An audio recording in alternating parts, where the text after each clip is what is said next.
Bonjour et bienvenue dans ce cours d'introduction à la macroéconomie. Donc, en bref récapitulatif, on est passé de matière microéconomique où on analysait sur un marché bien spécifique le comportement individuel des agents, c'est-à-dire producteurs et consommateurs, à la macroéconomie, où on va finalement agréger les données, c'est-à-dire les mettre ensemble pour étudier le comportement d'une économie dans son ensemble. On va donc analyser des zones, des nations et voir un petit peu sur quels paramètres est-ce qu'on peut jouer pour faire évoluer cette économie dans un sens ou dans un autre. Très bien. Alors le premier moyen de mesure qu'on va analyser, c'est le PIB pour produit intérieur brut. Et le principe du PIB, c'est de mesurer l'argent qui circule entre les agents dans un pays sur une année. Et pour mieux appréhender cette notion, on va faire ce qu'on appelle une comptabilité nationale, c'est-à-dire qu'on va essayer de mesurer à plusieurs points de notre circuit économique le flux monétaire, hein, qui a entre les différents agents. Voilà. Alors, excusez-moi. Pour illustrer mon propos, on va commencer par un cas simplifié, hein, d'une économie, on va dire, ancestrale, enfin, en tout cas, elle vit en autarcie, hein, c'est-à-dire dans un circuit fermé, il n'y a pas d'exportation, il n'y a pas d'importation, et elle comporte seulement trois secteurs d'activité, l'agriculture, la pêche et la sylviculture. Alors, ce ne sont pas les seules contraintes de notre simplification. Outre l'absence d'échanges hors de l'île, ou hors de ma petite économie simplifiée, par simplifier, j'entends que je vais négliger la création de stock. Il n'y a pas d'état dans ma petite économie simplifiée et les agents n'épargnent pas non plus. Afin de parler dans une unité monétaire, comment dire, globale, on va parler ici d'unité monétaire, hein, donc ça va nous permettre de calculer nos échanges sans parti pris. Voilà, alors voilà notre comptabilité nationale et on va supposer un premier secteur, le secteur agricole, hein, puisqu'il y en a trois, agricole, pisciculture, sylviculture. Et le secteur agricole, je vais essayer de mesurer séparément ce qu'il vend au secteur de la pêche. Alors, il vend quoi? Il vend des appâts. euh, il vend des appâts pour le secteur de la pêche pour 10 unités monétaires. Et donc, dans mon petit tableau de comptabilité nationale, vous voyez que dans achat de secteur agricole à secteur de la pisciculture, j'ai rajouté un petit 10. Très bien, alors on continue comme ça. Il fabrique du compost aussi pour le secteur de la sylviculture pour 5 unités monétaires et je rajoute un petit 5 dans la même ligne à la colonne sylviculture. Et finalement, l'essentiel de la fabrication alimentaire du secteur agricole est destiné à la consommation finale des personnes qui habitent dans cette économie simplifiée. Et ça va être pour 60 unités monétaires. Très facile, maintenant il me reste à faire le total, c'est-à-dire 10 plus 5 plus 60, et si je calcule bien, ça fait 75. Voilà. Euh, on a donc terminé notre analyse pour le secteur agricole et on va faire pareil pour les deux autres secteurs. On va rajouter en premier lieu le secteur de la pêche et de manière similaire, on va analyser ce qu'il fabrique, hein, c'est-à-dire des engrais pour le secteur agricole, 5 unités monétaires, des engrais pour le secteur de la sylviculture, 5 unités monétaires, et le gros de ces ventes va au secteur, enfin pas au secteur justement, aux consommateurs finaux pour 30 unités monétaires. Voilà, il me reste à faire le total, donc j'aurai 5 plus 5 plus 30, 40 unités monétaires au total créées par ce secteur de la pisciculture, de la pêche, excusez-moi. Très bien. On rajoute encore le secteur de la sylviculture, et maintenant là, vous avez compris le principe, hein, des planches aux agriculteurs pour 15 unités monétaires, des planches aux pêcheurs pour construire leur barque 20 unités monétaires, et finalement des meubles aux consommateurs finaux pour 15 unités monétaires. Le total, eh ben, 20 plus 15, ça nous fait 50. Très très bien. Alors, j'ai fini de remplir le détail de ma comptabilité nationale. Il me reste à calculer mon produit intérieur brut. Alors, si vous êtes comme moi, vous aurez tendance à additionner les totaux, c'est-à-dire 75 plus 40 plus 50. Et dans ce cas-là, vous feriez une erreur, c'est-à-dire de penser que le produit intérieur brut, c'est 165 unités monétaires. Alors, regardons un petit peu comment est-ce qu'on doit procéder.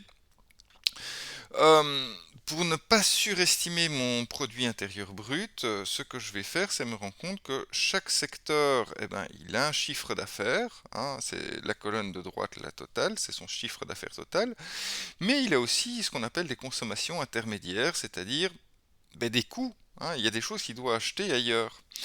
Et ce qu'on va vouloir faire pour calculer la contribution de chaque secteur au produit intérieur brut, c'est faire ce qu'il a vendu moins ce qu'il a acheté, c'est-à-dire chiffre d'affaires moins coût, hein, moins consommation intermédiaire. Et ça a un nom, ça s'appelle la valeur ajoutée.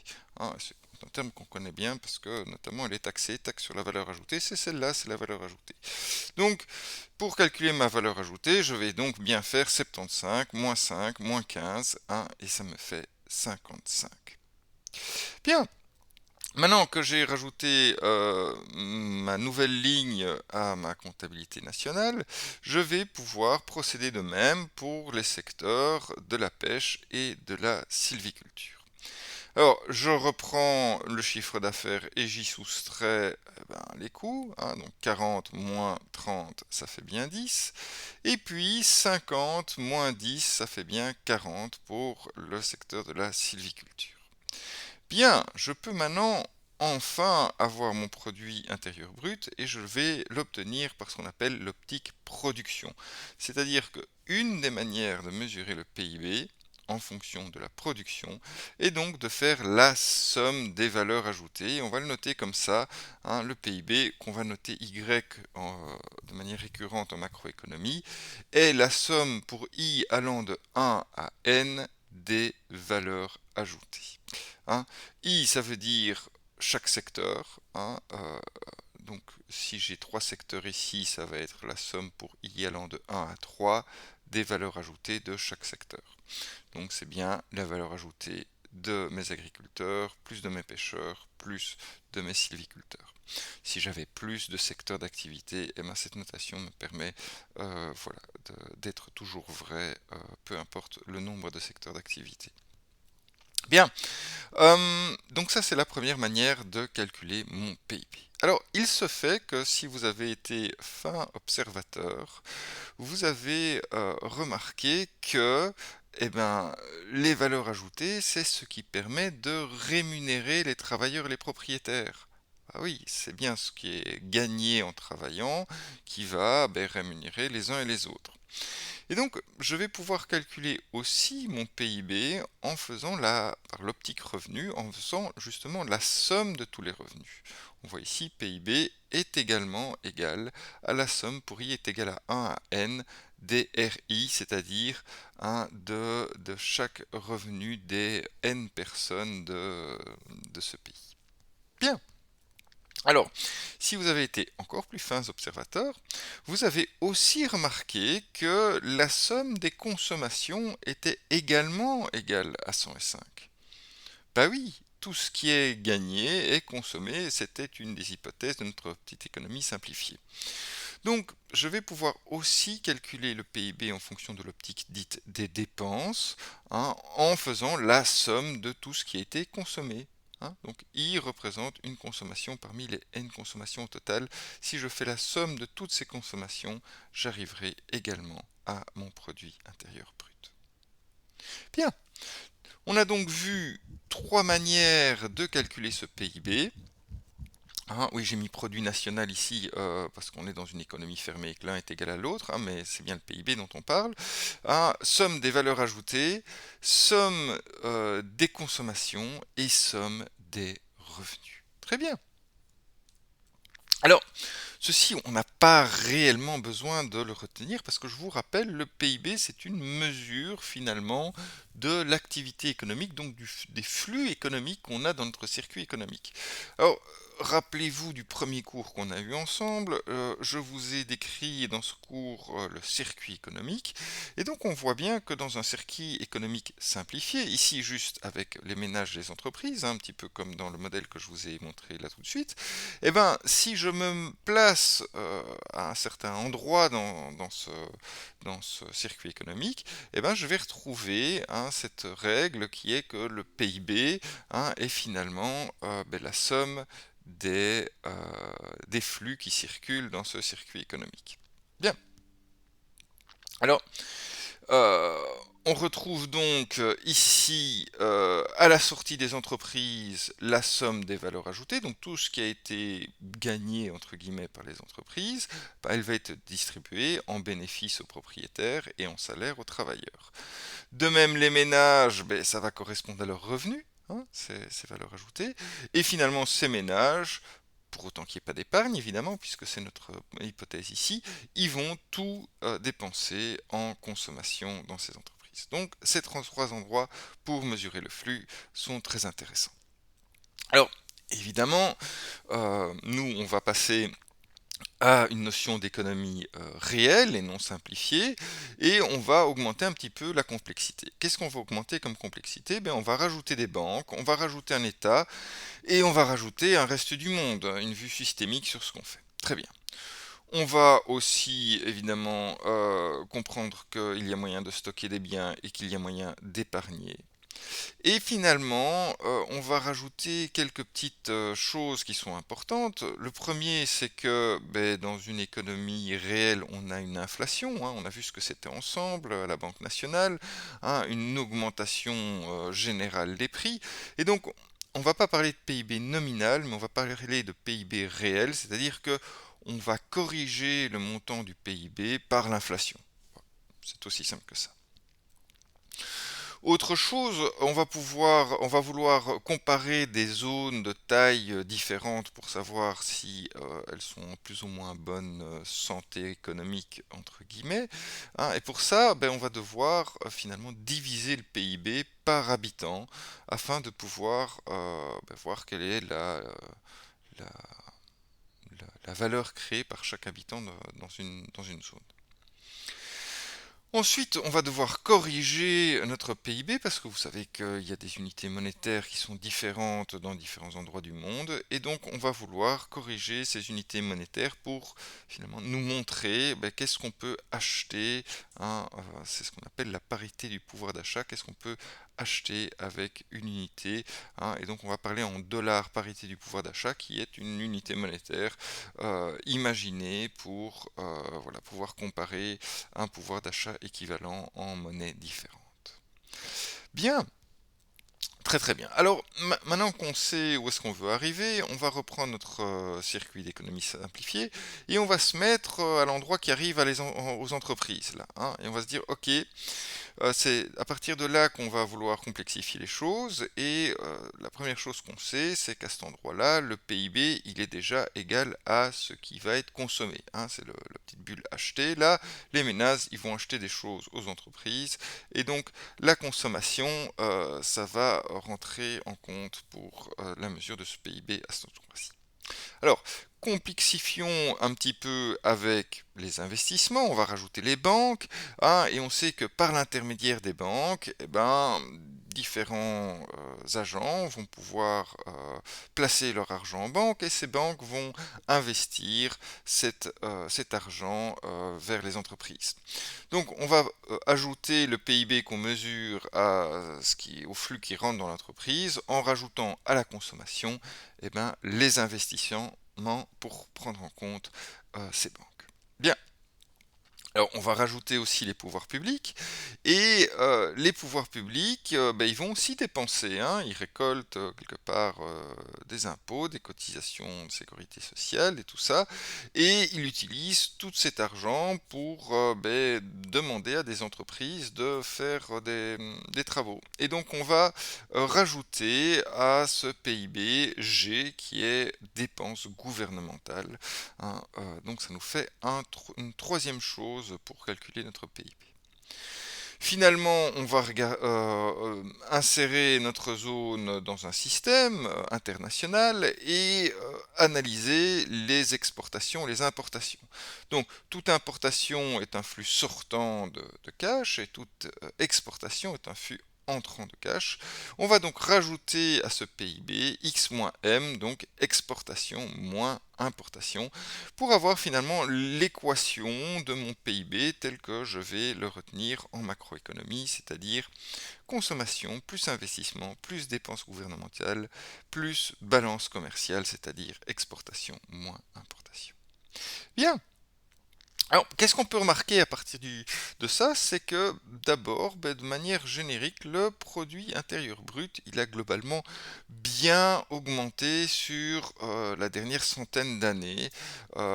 Dernièrement, c'est un peu plus compliqué, spécialement pour les quelques pays que je vous ai mis ici, hein. Certainement, le Covid ça a été quelque chose de compliqué aussi, hein. C'est pas encore sur ce graphe-là, hein, mais donc on voit que voilà, on a une belle augmentation en tout cas, qui était bon, une bonne, comment dire, un bon argument pour défendre notamment l'économie de marché et le capitalisme de manière générale.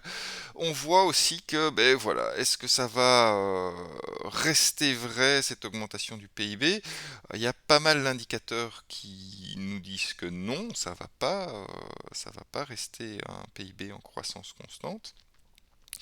Mais voilà, hein, personne n'a de boule de cristal qui fonctionne de manière infaillible, donc on ne sait pas, enfin en tout cas moi dans ce contexte-ci, je ne vais pas voilà, vendre, en tout cas on ne sait pas quand ça va arriver ces réductions de produits intérieurs bruts. Peut-être à courte échéance, peut-être à moyenne, probablement pas à longue. Voilà. Euh, Très bien. Donc mesure d'une certaine croissance euh, des flux d'argent dans une économie. Euh, Si mon explication ne vous a pas convaincu, vous pouvez regarder ceci, vous en avez pour 3 minutes, hein, je vous mettrai la petite vidéo sur notre folder, c'est très bien fait, c'est très clair. Euh, Quant à moi, j'aimerais passer aux limites de ce PIB. Il faut dire que c'est un indicateur qui a le mérite d'exister, mais qui est fortement, je dis très fortement même critiqué, spécialement par les gens qui ne sont pas voilà, des économistes classiques, on va dire. Euh, Bon, même les économistes classiques ont des choses à dire à propos du PIB, notamment que le PIB ne considère qu'une partie de la valeur créée par l'activité économique. C'est-à-dire que les activités non marchandes, les activités altruistes, elles sont pas comptées dedans, hein. Vous rédigez un superbe article sur Wikipédia, ça amène beaucoup de valeur à plein de gens, mais vous n'êtes pas rémunéré, et donc en tant qu'activité non marchande, ça ne rentre pas dans le PIB. Très bien, hein. Même principe pour les activités bénévoles. Si vous faites la vaisselle ce soir, ça apportera beaucoup de bien-être dans votre cuisine, mais ça ne rentrera pas dans le PIB. Voilà. Donc toutes ces choses-là n'entrent pas dans la valeur calculée par le PIB, hein. Et donc ça, c'est peut-être une des premières critiques. Il y a quand même pas mal de choses, et peut-être de plus en plus, qui se font hors économie et qui apportent beaucoup de valeur. Et voilà, cet indicateur-là n'est pas performant pour prendre cela en compte. La deuxième chose, c'est que le PIB va comptabiliser de manière positive toute une série d'activités qui sont enfin, considérées comme négatives. Admettons que en vous déplaçant demain matin, vous passiez un carambolage, vous fassiez un carambolage sur l'autoroute, je ne vous le souhaite pas, mais bon, imaginons. Évidemment, c'est quelque chose de négatif, ça va amener beaucoup de souffrance, vous allez peut-être vous faire mal, vous allez euh, euh, probablement euh, abîmer votre moyen de locomotion, ce qui risque de ne pas être très positif. Mais d'un point de vue du PIB, eh ben, on va faire venir des ambulances, des pompiers, vous allez être emmené à l'hôpital, votre voiture va être emmenée au garage, tout ça va faire fonctionner l'économie et tous ces montants seront facturés et donc ça va être compté comme du PIB positif. Ok, donc ça, le PIB n'est aussi pas finalement très bon pour faire la différence entre une activité à connotation positive et une activité à connotation négative. Et donc, cet indicateur ne nous pousse pas à faire des choses particulièrement positives. Bon, alors, sortons maintenant des critiques des économistes classiques et allons vers des critiques un peu plus modernes de ce PIB. Hein. La première chose, c'est que on a bien compris, je vous ai introduit à ça de manière euh, concrète au premier cours. Eh ben, le PIB, c'est une mesure de la croissance. Et ben, cette croissance, elle a des effets sur la disponibilité des ressources, elle a des effets sur la pollution, et ben, ça, c'est pas génial finalement. Augmenter le PIB, c'est égal, hein, égal, il y a une corrélation quasiment totale avec le fait d'augmenter la pollution. Et donc ça, c'est quelque chose duquel on va devoir se défaire à relativement court terme si on veut arriver à ben, mesurer quelque chose qui nous permette de se faire un objectif viable. Hein. Il y a eu des tentatives de PIB vert. Je suis pas super fan, mais bon, voilà, ça a le mérite d'exister et ça peut être analysé. Euh, la deuxième chose, c'est que le PIB par habitant d'ailleurs, ne tient pas compte des inégalités. C'est une moyenne. Et ben, moi je trouve que ça fait une grosse différence si les flux particulièrement les flux de revenus, sont distribués de manière plus ou moins équitable. Je trouve que c'est plus agréable de vivre dans un pays où ben, les revenus sont distribués de manière relativement équitable, hein, où tout le monde a de quoi vivre sainement et voilà. Donc si on veut arriver à mesurer ça, on peut se diriger vers un indicateur qui s'appelle l'indicateur Gini, hein, qui mesure hein, justement ce taux d'égalité ou d'inégalité, hein, ou l'IDHI, hein, qui lui est un PIB c'est l'indice de développement humain, hein, qui intègre des notions d'éducation, de justice, d'accès à la santé, enfin, donc des choses un petit peu plus, enfin, un peu plus importantes que juste une mesure pure du PIB. Voilà. Et finalement, comme si ça ne suffisait pas encore, ben, le PIB est loin d'être un indicateur du bien-être, du bonheur ou de la qualité de vie. Hein, il y a eu des tentatives et bien plus nombreuses que ça, mais le premier ça s'est appelé le bonheur intérieur brut, hein, avec quelques pays tels le Bhoutan qui ont vraiment essayé de prendre plutôt cet indicateur-là que le PIB pour voilà, avoir un développement qui soit cohérent avec une certaine notion subjective de bonheur ou une certaine notion objective de qualité de vie. Voilà. Pour conclure ces limites du PIB, je vous conseille d'ailleurs de l'écouter. Il a fait quelques podcasts qui étaient très intéressants récemment. Timothée Paric, qui est un scientifique qui a écrit, qui a vulgarisé un petit peu sa vue sur l'économie moderne dans un livre qui s'appelle Ralentir ou périr. Lui, il définit le PIB comme un indicateur volumétrique d'agitation économique. Et ça dit bien ce que ça veut dire. hein, euh, Agitation ne veut pas dire efficacité, et agitation veut dire consommation de ressources. Donc c'est une garantie de consommer des ressources probablement rares et probablement génératrices de pollution, mais ça n'est aucunement une garantie d'action positive. Bon, voilà. Ceci dit, eh ben, tous nos modèles macroéconomiques classiques, eh ben, ils vont faire appel à cette notion de PIB. Et donc, ben, on va être un peu forcé, malgré nous, de l'utiliser dans la suite. Et donc, ben, c'est comme ça. C'est comme ça. Et cet indicateur de PIB, on va l'utiliser aujourd'hui dans trois modèles, à commencer par le modèle ISLM. Modèle ISLM qui est un modèle graphique, qui essaye de faire, de comprendre le rapport entre le marché des biens et des services de manière générale et le marché de la monnaie. Donc voilà, IS c'est pour le marché des biens et des services, et sur la courbe IS qu'on va placer sur un graphe où on verra les taux d'intérêt en fonction de ce revenu national, on va dessiner cette courbe IIS, qui est celle en rouge, décroissante, que vous voyez là, qui est la combinaison des taux d'intérêt et des niveaux de production d'équilibre entre l'offre et la demande sur le marché des biens et services.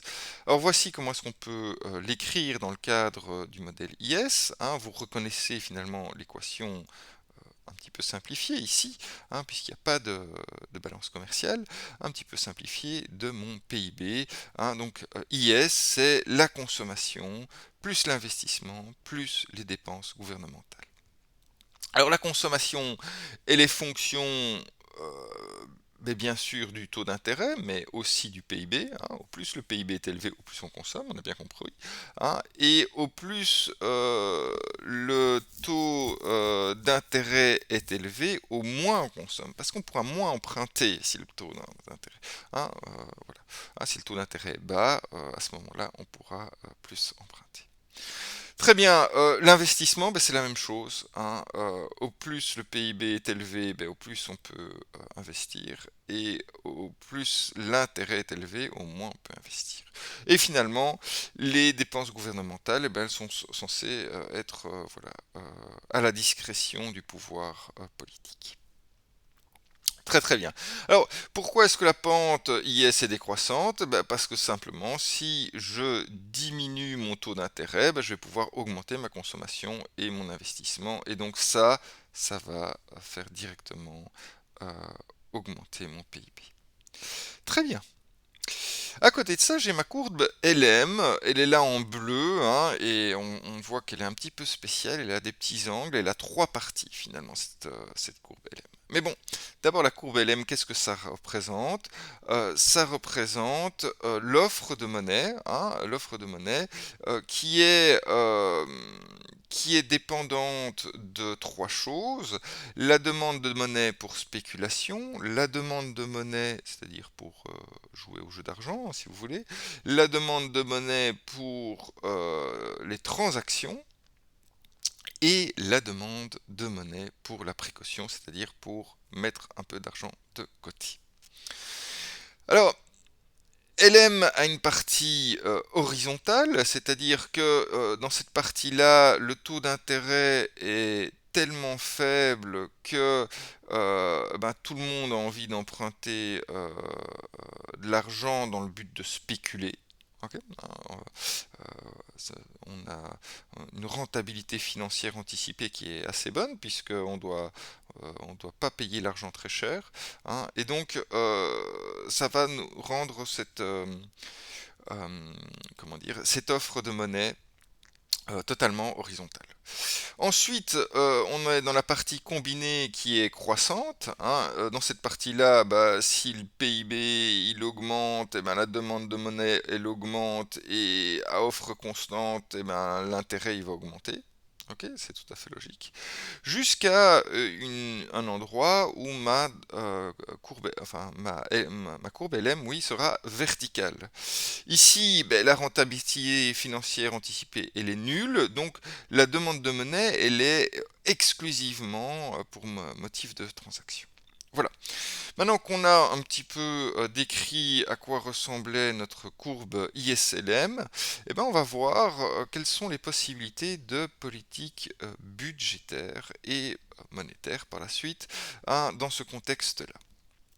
Alors, qu'est-ce qu'on peut faire en termes de politique budgétaire, hein, c'est-à-dire en termes de dépenses gouvernementales? Soit on peut augmenter les dépenses gouvernementales, hein. On délie un petit peu les cordons de la bourse et on a une politique dite expansionniste. Euh, Ça va générer quoi? Ben, ça va générer un glissement de la courbe IS vers la droite, hein, puisque G, ben, c'est un des composants de cette courbe IS. Et donc on va voir que ça va augmenter le PIB, mais ça va aussi, hein, augmenter le taux d'intérêt, hein. Pourquoi? Ben, parce que simplement la demande de biens elle va augmenter, hein, avec en plus un effet multiplicateur, hein, c'est-à-dire que ce que dépense le pouvoir public, eh ben, il va être redépensé par d'autres personnes qui ont gagné cet argent-là, hein. Et ben ça va créer aussi, hein, une augmentation de la demande de monnaie, hein, et donc ça c'est une augmentation du taux d'intérêt. S'il y a une augmentation de la demande de monnaie sans modification de l'offre de monnaie, eh ben, il y a une augmentation du loyer de la monnaie, c'est-à-dire du taux d'intérêt. Bien, en cas d'austérité, ben, c'est l'inverse. Diminution du PIB et diminution du taux d'intérêt par un glissement de IS vers la gauche. Donc ça, c'est assez intéressant parce que, hein, ben, ça nous montre un petit peu ce qu'on peut faire. Et donc, dans un certain contexte, hein, on voit bien qu'on est ici à un certain endroit de la courbe LM, hein. Dans ce contexte-là, eh ben, un certain expansionnisme a l'air, hein, de créer de la croissance qui a l'air pas mal. Évidemment, il faut, hein, assumer que ça augmente les taux d'intérêt. Bien. Alors, qu'est-ce qu'on peut faire en termes de politique monétaire, hein, c'est-à-dire qu'est-ce qu'on peut faire en termes d'augmentation de la masse monétaire, c'est ça. Eh ben, on peut avoir une politique monétaire dite expansionniste, c'est-à-dire on peut augmenter la masse monétaire, et ça on le fait ben, via la banque centrale, hein, en imprimant des billets par exemple, hein. Et donc cette politique expansionniste, elle aura pour effet d'augmenter le PIB et de diminuer le taux d'intérêt, hein. Ça paraît assez intéressant dans ce contexte, hein. C'est dire, ok, j'augmente mon offre monétaire, du coup ça va diminuer mes taux d'intérêt, ça va stimuler l'investissement, ça va stimuler la consommation et ça va augmenter mon PIB. Bah, ça a l'air pas mal ça, hein. Et voilà. Bon, évidemment, ça a certaines limites, notamment le fait que on est limité, hein, par des taux qui arriveraient à zéro, quoique en fait stricto sensu des taux d'intérêt négatif pourraient être possibles, hein, même si eh ben, ça sous-entend au niveau de la Banque centrale de rémunérer, hein, d'être rémunéré pour euh, l'argent qu'on reçoit, euh, qu'on nous dépose. Ça peut arriver si on prend en compte l'inflation, hein, si on fait un ratio avec l'inflation. Voilà, on a eu ce cas-là récemment. Voilà. L'autre possibilité, c'est de diminuer la masse monétaire. On appelle ça une politique monétaire restrictive, hein. Et dans ce cas-là, ben, qu'est-ce qu'on va faire? On va augmenter les taux d'intérêt, mais hein, on va diminuer le PIB. Voilà, si l'offre de monnaie elle diminue, mon taux d'intérêt il va augmenter, ce qui va restreindre l'investissement et la consommation et va faire diminuer mon PIB. Bien, bon, ben c'est intéressant tout ça. Évidemment, dans la réalité, je vais pouvoir combiner les deux, hein, et je vais combiner les deux, notamment dans un cas d'une politique monétaire euh, expansionniste, hein, principalement. Donc, admettons que je sois dans une politique d'austérité, forcée ou voulue, mais en tout cas, ouais, voilà, une politique d'austérité. Ben, qu'est-ce que je vais faire, qu'est-ce que je peux faire, excusez-moi, en fonction de ce modèle ISLM pour pallier à une partie du désagrément, c'est-à-dire de diminution hein, de mon PIB, c'est combiner cette politique d'austérité avec une politique monétaire expansionniste. Hein, ce qui va finalement diminuer les taux d'intérêt, mais qui va ben voilà, hein, me permettre de renflouer un petit peu mes caisses au niveau de l'État sans perdre de la croissance. Voilà. Euh, alors, si par contre je suis dans une politique budgétaire expansive, hein, je peux encore amplifier les effets par une politique monétaire expansionniste également. Bah ici, ben voilà, je vais hein, faciliter finalement le financement de ma politique budgétaire en contribuant à la baisse des taux d'intérêt. Euh, alors, on voit que finalement ce modèle ISLM, il pousse quand même vachement hein, à finalement augmenter de manière régulière la masse monétaire, hein. Et aujourd'hui, on verra que tout le monde est loin d'être d'accord avec ce genre de choses. Alors, des cas où c'est un petit peu plus compliqué, ce sont les cas où finalement j'arrive au niveau de enfin mon équilibre se trouve quelque part sur ma courbe LM, où elle est horizontale, ou elle est verticale. Alors, si j'arrive au niveau de ma courbe où elle est horizontale, j'arrive dans une situation qu'on appelle de trappe à liquidité, hein. Lorsque les taux sont très bas, hein, LM est horizontale et toute politique monétaire est vouée à seulement aggraver la situation parce que ben, au plus j'augmente, je mets de la masse monétaire, au plus finalement je vais alimenter en monnaie les spéculateurs. Et ça, ben, ça ne contribue nullement à mon économie, hein. Euh, et donc la seule chose que je peux faire si jamais je suis à un niveau euh, voilà, aussi bas, c'est de provoquer par une politique budgétaire une redynamisation de l'économie réelle. Très très bien. Alors, l'autre souci que je pourrais avoir, qu'on appelle la phase classique, hein, c'est lorsque ma droite LM est verticale, hein, en situation de taux d'intérêt très élevé. Ici, c'est la politique budgétaire qui perd toute son efficacité.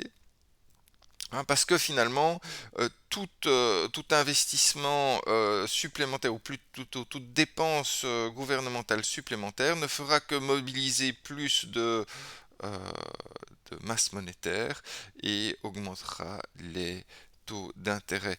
Ici, ben, seule une politique monétaire peut réapprovisionner l'économie en liquidité et donc restaurer un climat plus serein de croissance. Très bien. Alors, quelles sont les limites de ce modèle ISLM? Nombreuses, hein, bah, le modèle est simplement tributaire de ces hypothèses. La première chose, c'est qu'il est fondé, vous avez vu qu'il n'y en avait pas x-m dans ce modèle-là, hein, il est fondé sur un raisonnement en économie fermée, hein, donc il néglige carrément les conséquences de la balance des paiements et du taux de change hein, qu'on peut avoir. Afin de rectifier ça, on va parler tout de suite hein, du modèle ISLM BP. Très bien. La deuxième chose, c'est que les prix sont supposés rigides dans ce modèle et qu'il va donc négliger les phénomènes inflationnistes, c'est-à-dire les phénomènes de modification du niveau des prix générés notamment par une politique économique expansive. Pour partiellement combler ce manque, on va parler du modèle ASAD qu'on va introduire aujourd'hui. Et finalement, il s'agit d'un modèle de court terme. Il s'agit d'un modèle de court terme et donc c'est lié au fait que les prix sont rigides. À court terme, les prix bougent pas.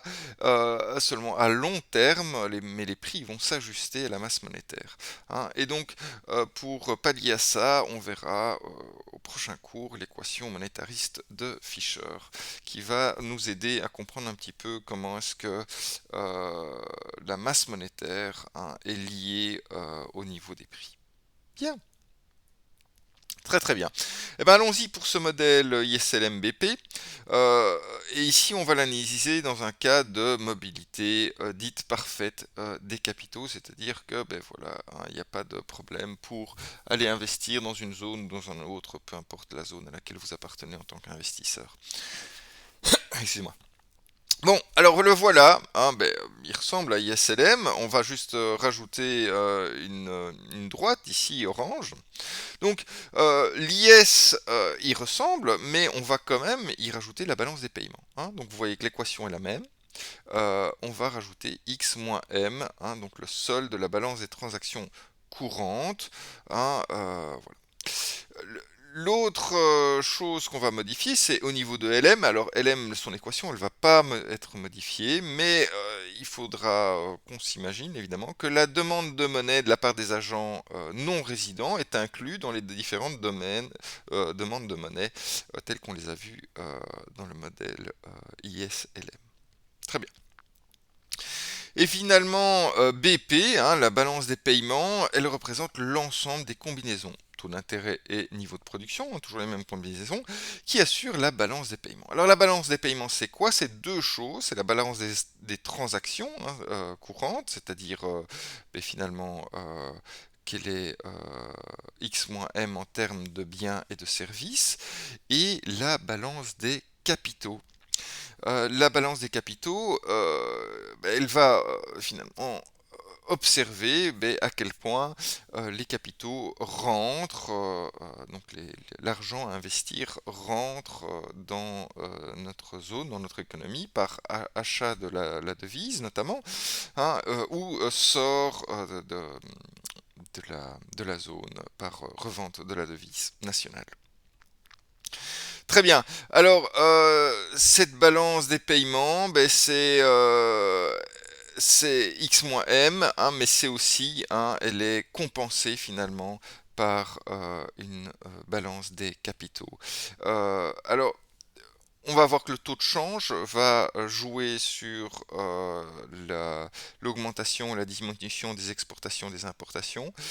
Mais la différence entre le taux d'intérêt national et le taux d'intérêt mondial ou hors de la zone, eh ben, lui, c'est ce qui va jouer sur la balance des capitaux. C'est-à-dire que si j'offre à l'intérieur de mes frontières un taux d'intérêt qui est supérieur au taux d'intérêt mondial, eh ben, les capitaux ils vont avoir tendance à, euh, à affluer vers ma zone pour profiter de ce taux d'intérêt supérieur. Voilà. Et au contraire, si le taux d'intérêt national est inférieur, eh ben, ils vont avoir tendance à fuir la zone. Et cet effet de fuite ou d'attirance va à terme équilibrer le taux d'intérêt national et international, hein. Et ça, c'est particulièrement vrai si les capitaux sont parfaitement mobiles. Très bien. Alors, que peut-on dire de la politique budgétaire dans ce modèle? Eh ben, on peut dire qu'elle est totalement inefficace. Pourquoi? Eh ben, vu que j'ai une situation de change flottant et une mobilité parfaite des capitaux, si jamais j'augmente mes dépenses gouvernementales, c'est-à-dire que hypothétiquement je vais faire glisser ma courbe IS vers la droite, ben, je vais tendre vers un taux d'intérêt qui sera supérieur au taux d'intérêt international. Hein.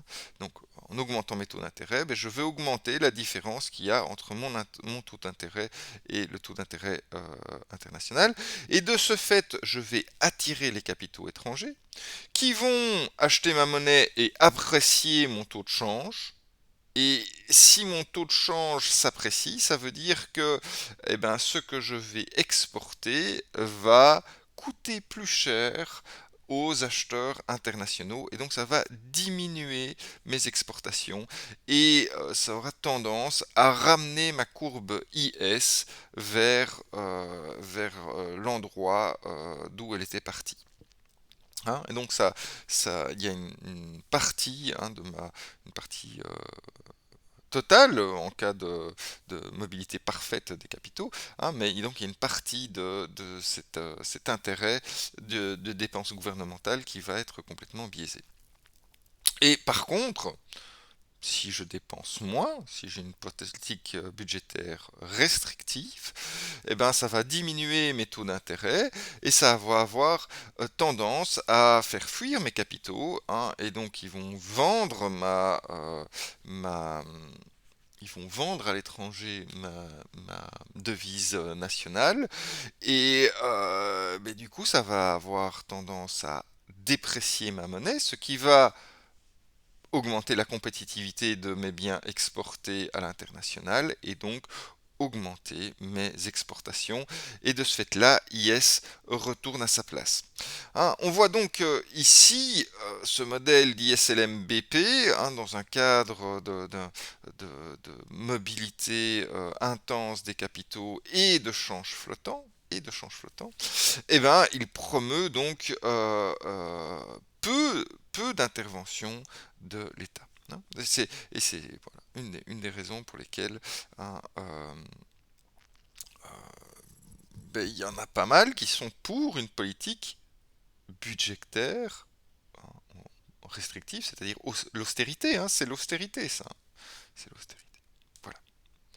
Très bien. Alors, par contre, en ce qui concerne la politique monétaire, eh ben, son efficacité, elle est accrue. Elle est accrue parce que toujours dans le cadre de change flottant et d'une modalité parfaite des capitaux, si j'augmente ma masse monétaire, je vais augmenter mon offre de monnaie et donc mon taux d'intérêt va diminuer. Un taux d'intérêt qui diminue va, comme dans le modèle ISLM, stimuler l'investissement, stimuler la consommation et donc fatalement augmenter le PIB, mais aussi il va déprécier la devise nationale par la sortie de capitaux et donc hein, par le même mécanisme que tout à l'heure, va augmenter la compétitivité de mes biens exportés, donc va augmenter mes exportations, et ce qui va encore augmenter mon PIB. Par contre, une diminution de la masse monétaire va diminuer mon offre de monnaie, augmenter mon taux d'intérêt, et donc va diminuer l'investissement et la consommation, diminuer le PIB, et donc l'appréciation de la devise, et ça, hein, c'est un peu l'effet boule de neige. Ok.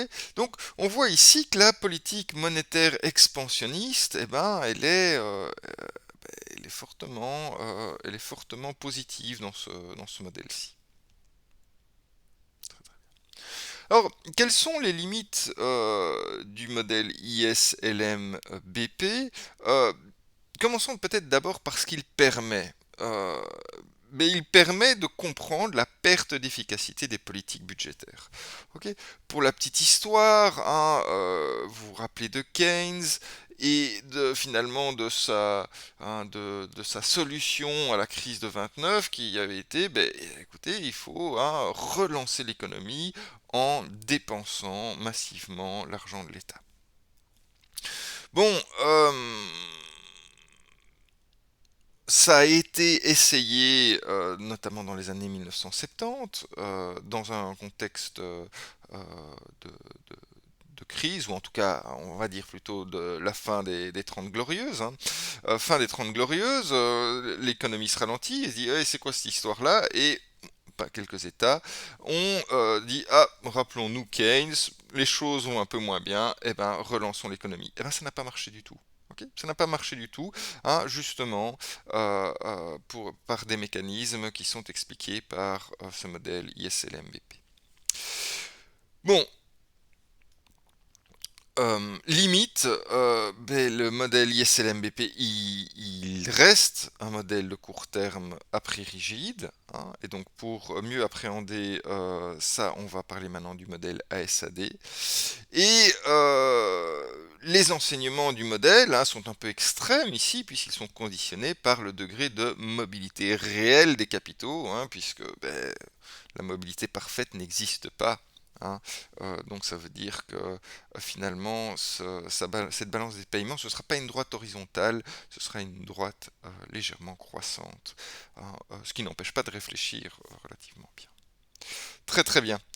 Alors allons-y sur ce modèle au GDG. Hein, dit plutôt au GDG, c'est la terminologie française, hein, offre globale, demande globale. Hein, vous verrez souvent plutôt le modèle ASAD, Aggregated Supply, Aggregated Demand. Voilà, alors on va le voir dans un esprit de transposition d'un modèle microéconomique à la macroéconomie, parce que vous allez vous rendre compte que, voilà, si je vous montre ici le graphe, hein, que ça va être assez proche finalement des graphes microéconomiques qu'on a vus, hein, sauf que évidemment ici on parle d'une zone entière. Hein. Donc en microéconomie, en ordonnée on avait mis le prix, hein, d'un bien sur un marché.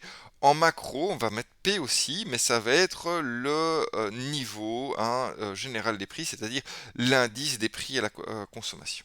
Ok. Une moyenne proportionnelle des prix de l'ensemble des biens trouvés sur un territoire pendant une période donnée. Hein. Et rappelez-vous ce qu'on a vu à la Banque nationale, on a vu comment calculer, hein, cet indice des prix à la consommation. Très bien. En ordonnée, qu'est-ce qu'on va avoir? Rappelez-vous qu'en micro, on avait la quantité demandée sur un marché. Ben là, on va avoir les quantités, mais les quantités totales de biens et de services produits. Ok, dans une économie pendant une période donnée. Ouais, c'est toujours Y, ce PIB dont on a vu tout à l'heure. Hein. Très très bien. Alors, on va aller mettre les groupes AD et les courbes, excusez-moi, AD et AS dessus. Hein. Donc en microéconomie, on avait la demande, hein, la demande des consommateurs d'un bien et service sur un marché. Ici, en macro, ça va être la demande totale des biens et des services. Et ça, ben, c'est la même équation que IS. Hein. C'est la consommation, les investissements, les dépenses gouvernementales et la balance euh, X moins M. Voilà. Bon, il faut quand même comprendre ici, hein, que toute hausse de l'inflation entraîne une hausse du taux d'intérêt, et donc il y a un lien avec ces deux courbes, hein, même si en ordonnée ici j'ai pas la même chose. Très très bien. Bon, rajoutons aussi que contrairement à la macroéconomie où j'avais un effet de substitution, ici il n'y a pas d'effet de substitution puisque tout ce que je consomme est dans cette droite. Hein. Par contre, il y aura un effet de revenu. Très bien.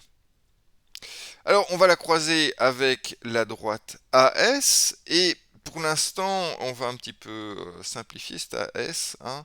Rappelons-nous qu'en microéconomie, on avait l'offre, hein, l'offre des producteurs d'un bien ou service sur un marché.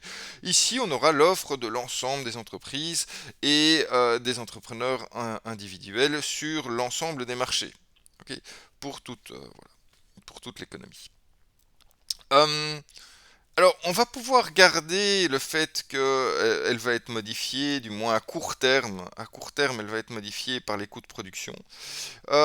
Pour en parler mieux, je vais devoir me référer à des notions qu'on n'a pas encore vues, hein, qui concernent la courbe de Phillips. Et ça, j'ai planifié de vous en parler la fois prochaine. Mais donc voilà, ça ne nous empêche pas de réfléchir en termes de choc, certainement si on considère les coûts de production à court terme, mais voilà, pour une réflexion un peu plus long terme, on aura besoin d'un peu plus d'informations que je réunirai d'ici deux cours. Voilà. Alors, ben voilà, on a notre modèle, on a notre modèle macroéconomique et ben, ce qui est intéressant, c'est que on va pouvoir aller provoquer des chocs sur la demande globale, sur l'offre globale, et en fonction de ces chocs, eh ben, on va créer des variations de l'indice général des prix, hein, et ces variations, ben, c'est ces notions d'inflation dont on a déjà parlé, hein, augmentation générale des prix, hein, donc par exemple ici j'ai un choc qui est une augmentation générale de la demande, hein, et ben ça va créer quoi? Une inflation, et ça va créer une augmentation du PIB, c'est-à-dire ça va créer de la croissance économique. Hein, donc voilà, on a deux variables macroéconomiques, l'inflation et la croissance économique, qui voilà, va nous permettre de d'analyser un petit peu cette économie, l'effet que ça va avoir sur le niveau des prix, et du coup, ben, quelles sont les armes possibles de la Banque centrale et des pouvoirs politiques pour rééquilibrer la chose et euh, provoquer les effets escomptés. Très très bien. Alors, qu'est-ce qu'on va pouvoir aussi voir sur ce graphe? Eh ben, on va pouvoir modéliser que ben, il y a un PIB de plein emploi, c'est-à-dire qu'il y a un PIB qu'on est capable d'atteindre actuellement si tout le monde travaille. C'est ça. PIB de plein emploi. Hein, et donc ça va pas être possible de faire bouger l'équilibre au-delà du PIB de plein emploi. Et puis, on va pouvoir aussi modéliser sur ce graphe qu'il y a une différence entre le niveau d'équilibre et le PIB de plein emploi. Et ça, ben, ça va être directement proportionnel au chômage, hein, donc aux personnes qui n'ont pas de travail pour le moment. Hein, et donc au plus cette différence est importante, et ben au plus on aura du chômage. Et bon, le chômage c'est aussi une certaine préoccupation des pouvoirs politiques. Hein, et donc ce sera quelque chose qui sera intéressant d'analyser. Voilà, eh ben, je vous remercie de m'avoir écouté jusqu'ici. On va évidemment mettre en pratique ces différents outils la fois prochaine, hein, et ben, je vous souhaite une excellente semaine.